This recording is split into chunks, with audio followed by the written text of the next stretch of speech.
E aí, bora prosseguir estudando? Vamos falar mais um pouquinho?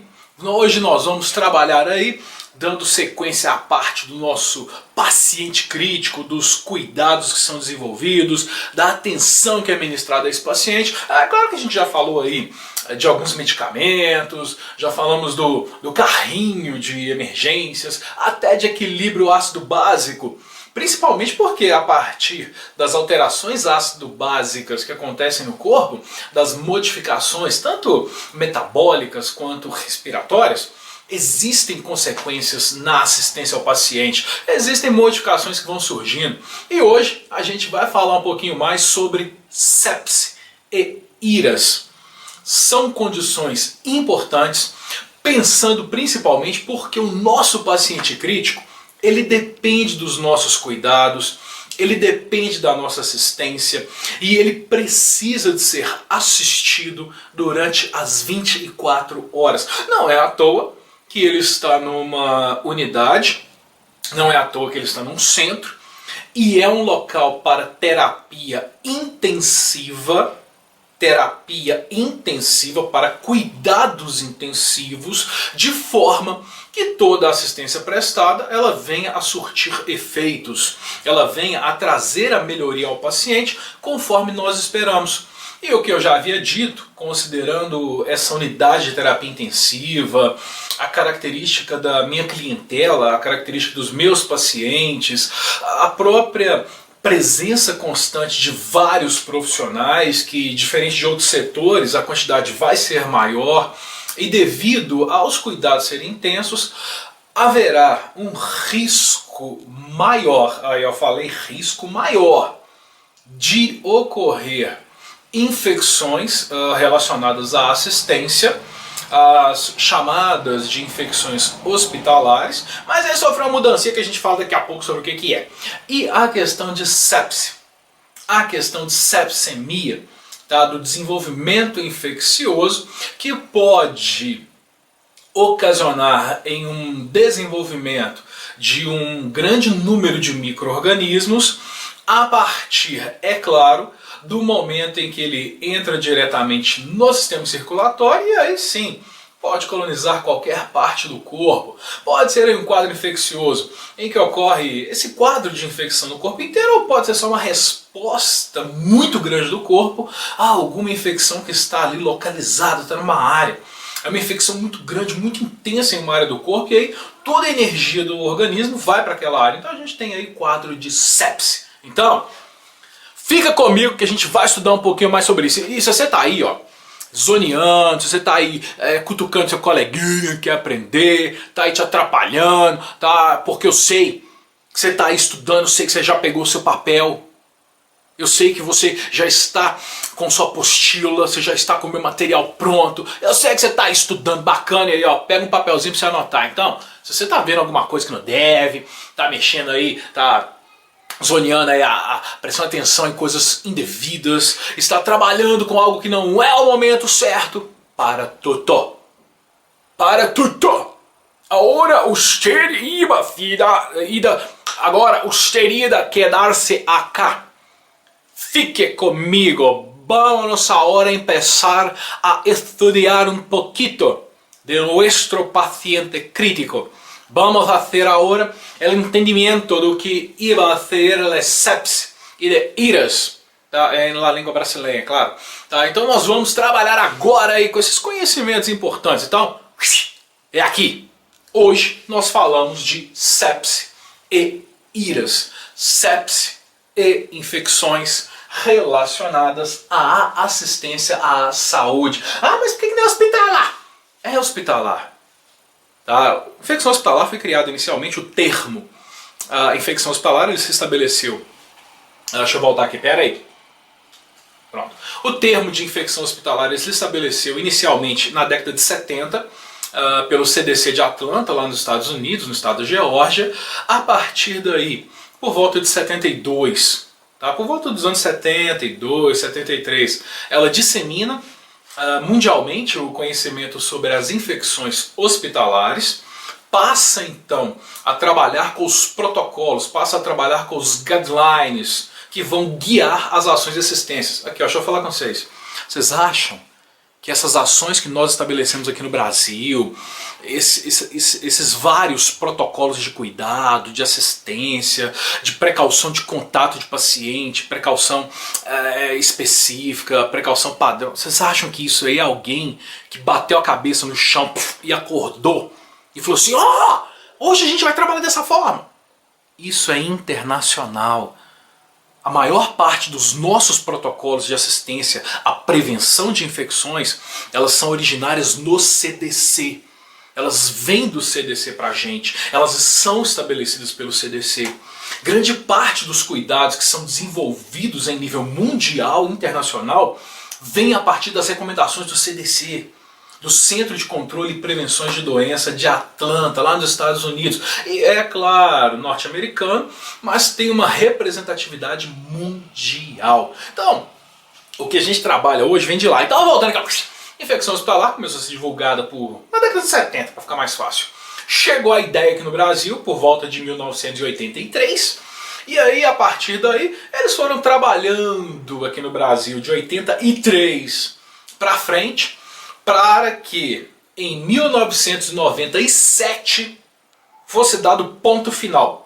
O Ministério cravou 1997. A partir aí da Lei 9.431, ele cria o chamado Programa de Controle de Infecção Hospitalar.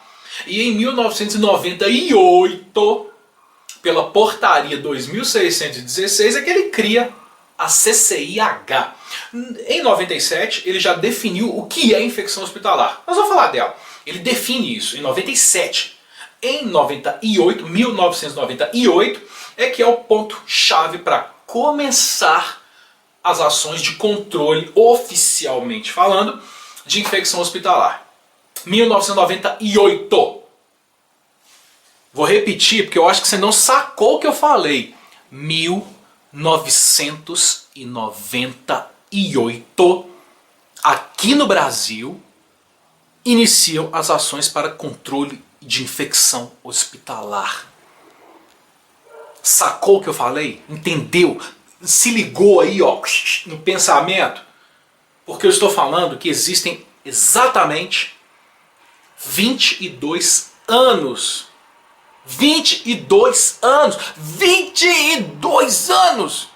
Que nós passamos a pensar, que nós passamos a agir na condição de controle de infecção hospitalar. Eu costumo falar, se a gente estivesse aí presencialmente, com certeza eu ia falar isso com você. E já fala agora.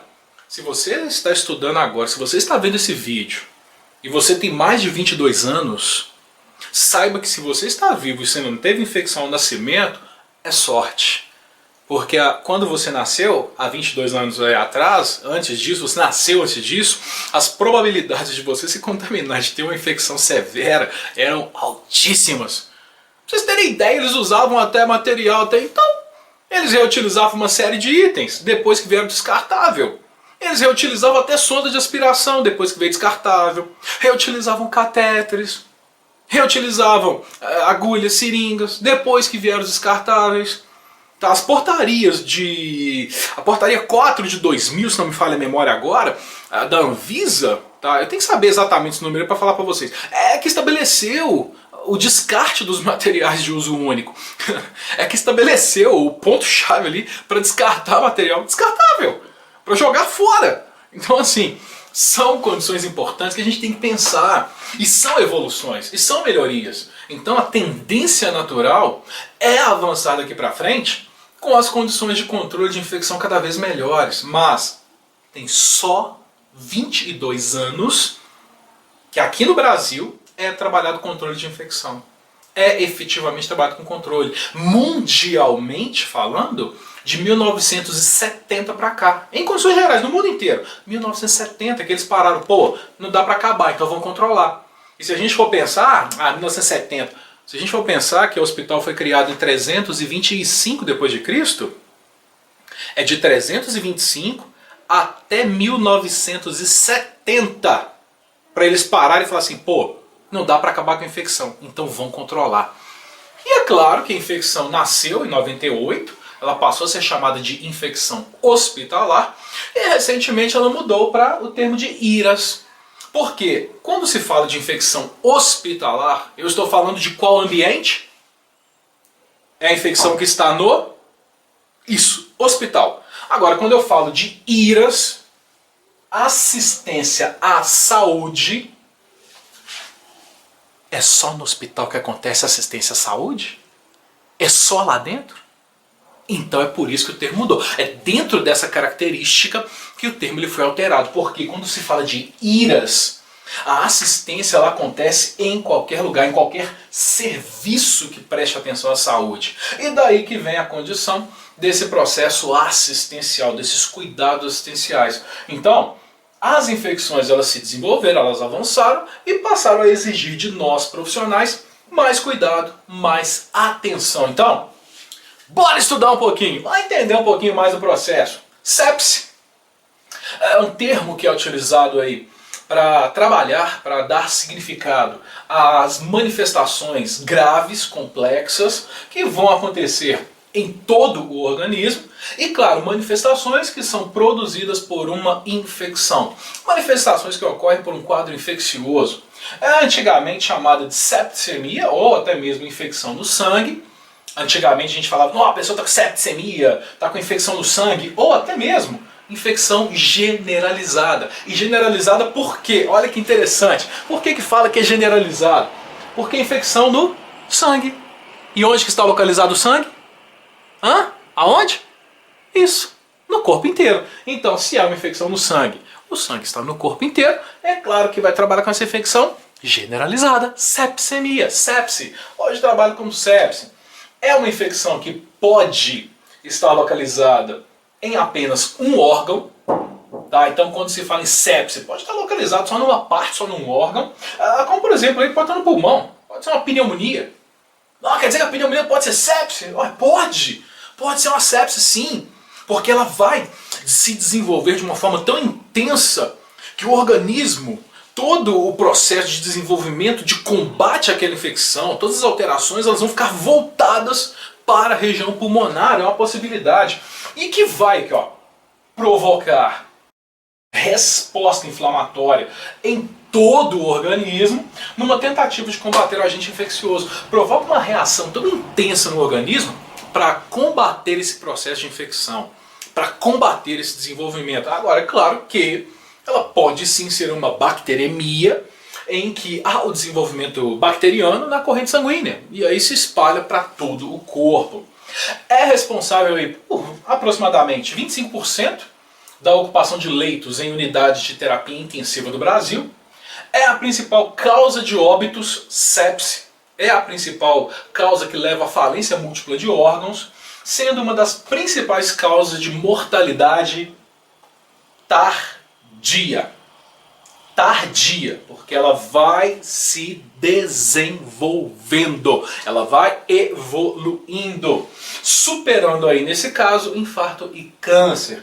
Tem uma altíssima mortalidade, chegando aí a 65% dos casos, enquanto a média mundial está em torno de 30% a 40%. Então no Brasilzão aqui a média é de 65%, considerando o mundo inteiro, fica de 30% a 40%. Sepse é uma doença que vai gerar custos elevados tanto para o setor público quanto para o setor privado. Esses custos ocorrem porque necessitam de equipamentos específicos, equipamentos sofisticados, próprios, e medicações cada vez mais caras, medicações cada vez mais bem elaboradas e, claro, trabalho da equipe intenso, trabalho da equipe ali contínuo para melhorar a situação do paciente. Em 2018, se eu não me engano, o dado de vocês é mais antigo, o meu é mais novinho. Saca só, aí ó, tem coisas que só os vídeos, as videoaulas fazem para você. E aí se tem galera pulando videoaula, não vai pegar esse dado importante. No Brasil, em 2018, ele registrou mais de 670 mil casos de sepse. No Brasil, em 2018, a gente está em 2020.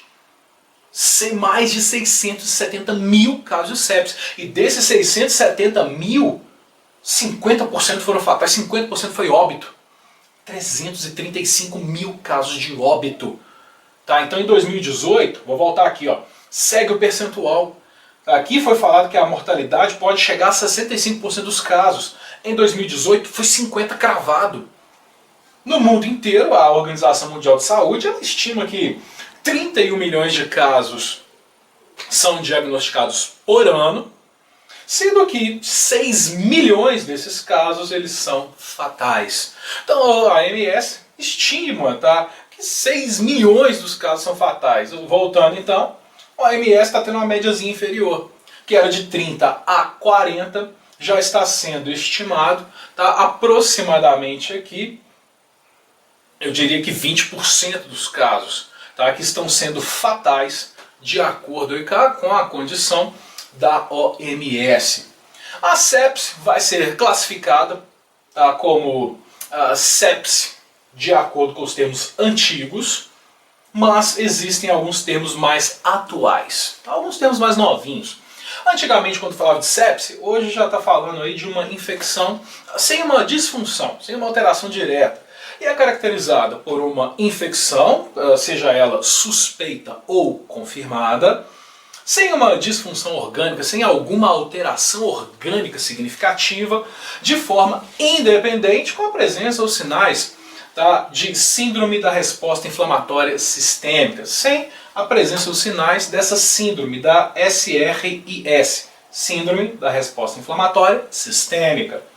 Sepse grave, ou simplesmente sepse, é uma infecção suspeita ou uma infecção confirmada associada a alguma disfunção orgânica, independente da presença desses sinais da síndrome da resposta inflamatória. E choque séptico manteve, continua sendo choque séptico, inclusive nós vamos depois conversar sobre esses choques. É uma infecção que evolui para um quadro de choque, evolui para um quadro de hipotensão. O que é hipotensão mesmo? Hipotensão é? Hã? Hipotensão. Pessoas, eu tô falando hipotensão. Uai. Ah, tá. Tinha escutado outras coisas. Fiquei até meio assim. Pô. Hipotensão não corrigida, com uma reposição de volume, reposição volêmica. Aí, claro, de forma independente de alteração de lactato, de sais minerais enzimas na circulação, tá, presentes.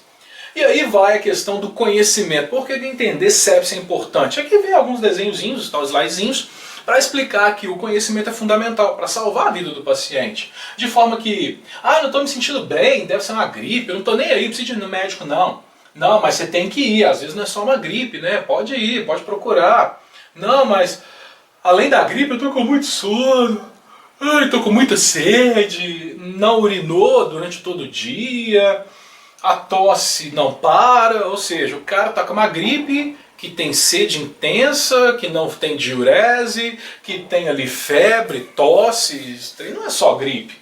Aí chega lá no PA, né, que a gente quer ficar ali para atendimento, depois é feita a triagem, a classificação de risco.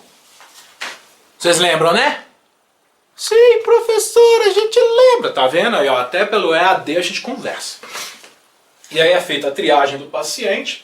A partir dos dados é feito o levantamento, é feita uma anamnese completa para se saber exatamente ali qual é a condição da presença de sepse para o paciente, do desenvolvimento.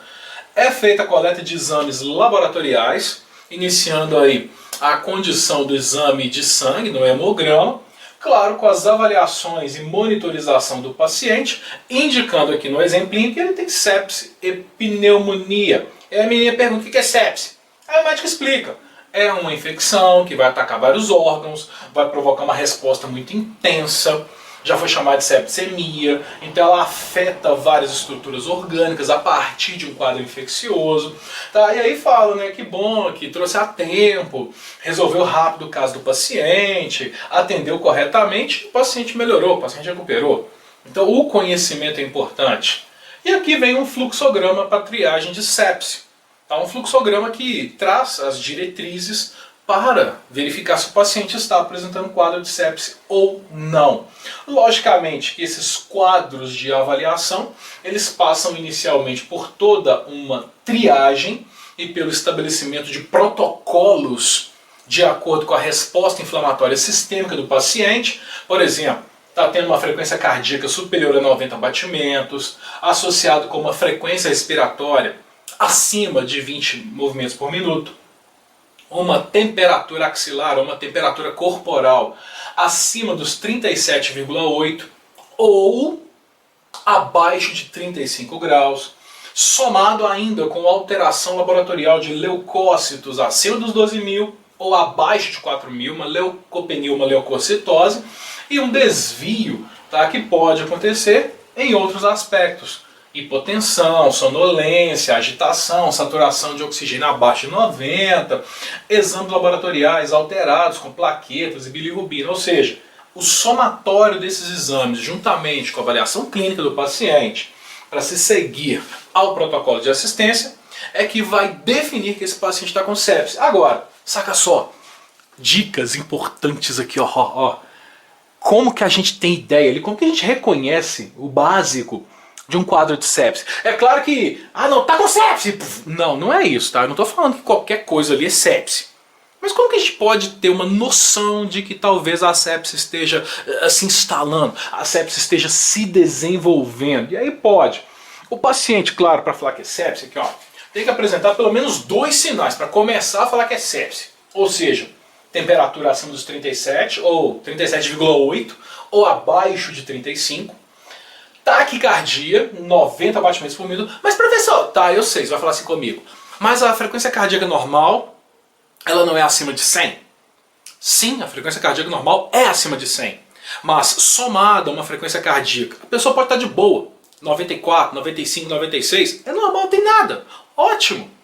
Se não tem nenhuma outra alteração, perfeito. Agora, se ela já tem uma temperatura mais alta, se ela já tem ali uma taquipneia, uma frequência respiratória de 23, 24 e uma frequência cardíaca de 94, 95, aí ela entra sim como um critério importante para definir as condutas que serão trabalhadas com o meu paciente crítico.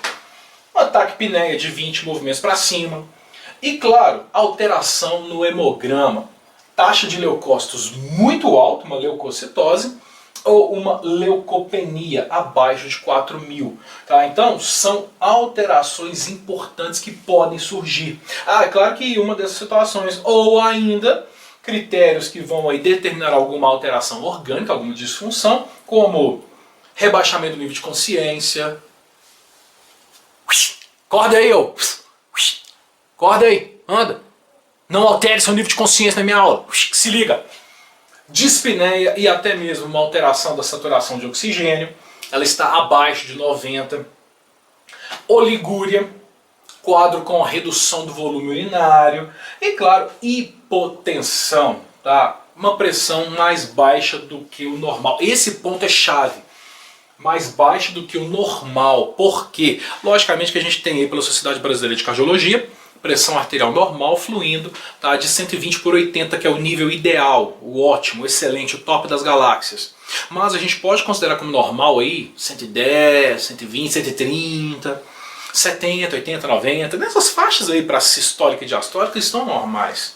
Pressão baixa, você considera aí grave, assim, pô, não, tem que olhar 90, 100 por 60 para baixo, isso é problema.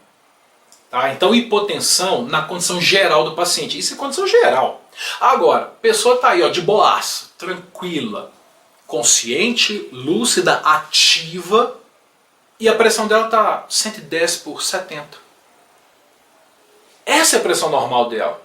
A pessoa está lúcida, agitada, tranquila, consciente, tá? Sabe o que está fazendo, verbalizando, não tem cansaço, tem nada. A pressão dela está 100 por 70. Essa é a pressão normal dela. Pressão normal dela, então, por isso que fala nesse quadro que é a pressão abaixo do normal para o paciente. E aí, somando a esses critérios, equipe médica. Trabalhar com a equipe clínica para resolver o mais rápido possível a situação do meu paciente. Então, se liga que daqui a pouco a gente fala um pouquinho mais sobre essas infecções na assistência. Infecções que surgem por causa do nosso cuidado. Abraço.